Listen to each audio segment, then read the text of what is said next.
అమెరికాలో వేళ ప్రధాని నరేంద్ర మోదీ దేశంలోని ఆన్లైన్ టాప్ గేమర్స్ తో సరదాగా ముచ్చటిస్తున్నారు. లైవ్ లో చూద్దాం.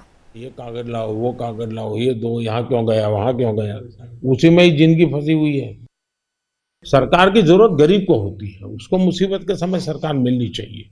सर आई थिंक एक चीज़ जो डेफिनेटली करा जा सकता है ईज़ ऑफ बिजनेस के लिए, सर ई स्पोर्ट्स को आइडेंटिफाई किया जाए। ई स्पोर्ट्स को बहुत टेक्निकली जैसे स्पोर्ट्स आइडेंटिफाई हुआ है, एक अलग से आइडेंटिफाई हो जाए कि ये स्किल बेस्ड गेमिंग है, इसमें कोई पैसों का गेम में पैसे लगा के पैसे जीतने वाला खेल नहीं है। सर अगर वो आइडेंटिफाई हो जाती है और सबको पता चल जाता है ये across all government bodies and all bodies जिनके साथ हमें फाइनेंशियल ट्रांजेक्शन भी करना पड़ता है, वो बहुत महत्वपूर्ण होगा। रेगुलेटरी बॉडी, जैसा कि आपने कहा कि बंदिश वाली अभी इंडस्ट्री बनी नहीं है क्योंकि अभी बढ़ रही है, तो खुले में बढ़ने देंगे, पर साथ में अगर पुश मिलेगा तो कुछ साल बाद आई थिंक इंडस्ट्री रेडी रहेगी कि सरकार आके उसमें नहीं, इसको कोई बंदिश की जरूरत नहीं, खुले में ही जाना चाहिए, तभी जाकर के ये फले फूलेगा।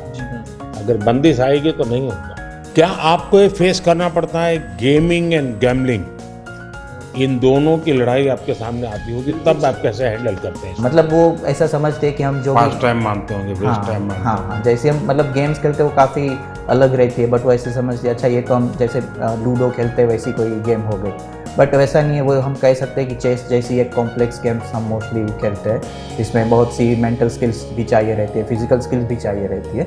सर आरएनजी और स्किल बेस्ड गेम को बहुत हाई टाइम के डिफरेंशिएट करें।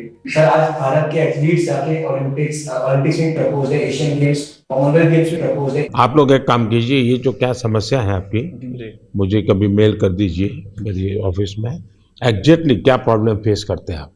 इधर लाइक पेरेंट्स को जब उनके बच्चे लोग बोलते हैं कि गेमर बनना है, पेरेंट्स लोग को समझ में नहीं आता कि एक्चुअल गेमर क्या होता है, क्या करता है ये गेमिंग, मतलब गेमिंग गैम्बलिंग भी समझ जाते हैं। तो उस रिगार्डिंग मोदी जी बहुत अच्छा एक्सप्लेनेशन किया कि गेमिंग अलग होता है, गैम्बलिंग भी अलग होता है, और हमने भी बहुत सारी चीज़ें एक्सप्लेन किया। अब इतने सारी मात्रा में बच्चे जुड़ चुके हैं, उनको आप रोक नहीं सकते, तो उनको आप सही रास्ते पर ले जा सकते हो। वो सही रास्ते पर ले जाना है तो आपको लगता है डूज एंड डोंट्स, पढ़ाई करो, ये तो ठीक है, हम कह दिए तो पढ़ाई करो, और क्या क्या बातें आप सोचते हैं कि जिसको उसको केयर करना चाहिए। बच्चे बिल्कुल चाहते हैं कि यही करे, तो हम लोग सर, मैं तो हमेशा अपनी स्ट्रीम पे क्लियर बोलता हूँ, कोई भी आके बोले कि भैया मुझे भी आपके जैसा बनना है, तो मैं तो साफ बोलता हूँ भाई अगर तुम्हें मेरे जैसा बनना है तो जैसे मैं चला वैसे चलो। मैंने कॉलेज किया, कॉलेज के साथ किया, मैंने जॉब करी, मैंने जॉब के साथ किया, जब तक नहीं चला मैंने ऐसा नहीं करा कि सब दुनियादारी छोड़ के मैं बस लगे रहा कि नहीं यही काम करेगा, यही काम करेगा। आज के टाइम पे गेमिंग एंड स्पोर्ट्स मतलब उसमें दो कैटेगरी आती है। जैसे ई स्पोर्ट्स में आप कम्पीट करते हो, और कंटेंट क्रिएशन में ऐसा है कि हम गेम के अराउंड वीडियोस बना रहे हैं, उसमें चार दोस्त मिलके कुछ फन कर रहे हैं, तो वो लोग देखना पसंद करते हैं लाइव स्ट्रीम में। जो मैं समझ रहा हूँ आपकी बातों से, 3 स्टेज है। एक तो है जो गेम खेलने के लिए आने वाला खिलाड़ी है, दूसरे वो लोग हैं जरा क्रिएटिव माइंड के हैं, तो उस गेम उसका लाइव स्क्रीनिंग ये वगैरह करके के बाद में छोटा सा वीडियो बनाना, इसमें थोड़ा रंग भर देना वो, और तीसरा जो महत्वपूर्ण है कि गेम इटसेल्फ बनाना। कैसी हमारी जो गेम्स हैं जो बनी है अब तक जो आई है उसकी क्या। तो अभी आई थिंक 2020 में आपने स्टेटमेंट दिया था कि मेक इन इंडिया की इंडिया के अराउंड गेम्स बनाने प्रमोट कर रहे हैं आप, तो उसके बाद आई थिंक काफ़ी इम्प्रूव स्कोप। हिंदुस्तान की कौन सी थीम है जो लोगों को आकर्षित कर रही है, या आप लोगों को लगता है कि ये क्लिक कर सकती है?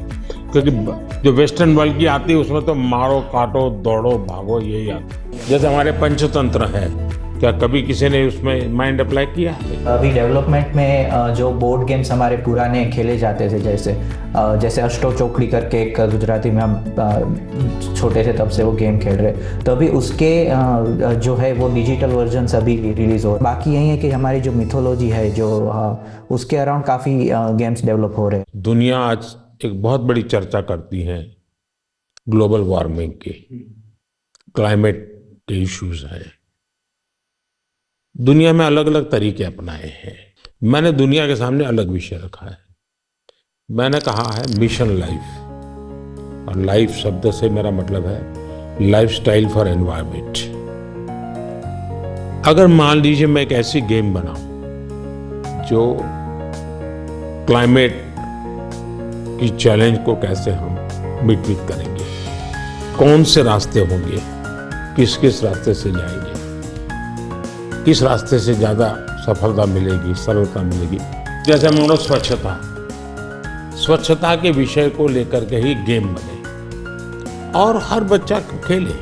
भारत के जो वैल्यूज़ हैं वो नई पीढ़ी उसको जीना सीखे, उसका महत्व समझे और उसको बैकग्राउंड इन्फॉर्मेशन मिले।